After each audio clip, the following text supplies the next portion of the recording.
কক্সবাজার সমুদ্র বন্দরে এই মুহূর্তে ৩ নম্বর সতর্কতা সংকেত রয়েছে।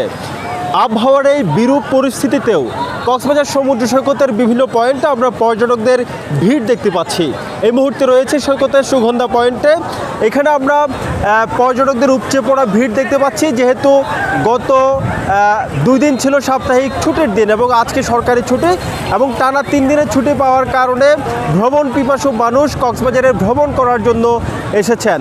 যদিও কক্সবাজার আবহাওয়া অধিদপ্তরের পক্ষ থেকে আমাদেরকে বলা হয়েছে যে আজকে সারাদিন মেঘাচ্ছন্ন পরিবেশ এবং আজকে বেলা 12টা নাগাদ গত 24 ঘন্টায় 128 মিলিমিটার বৃষ্টিপাত রেকর্ড করা হয়েছে শুধুমাত্র কক্সবাজারে। অর্থাৎ বলা যায় যে কক্সবাজারে একেবারেই কিছুক্ষণ পরপর ঝুম বৃষ্টি হচ্ছে এবং সারা দিনই বৃষ্টি হচ্ছে। শুধুমাত্র এই মুহূর্তে একটুখানি বৃষ্টি নেই।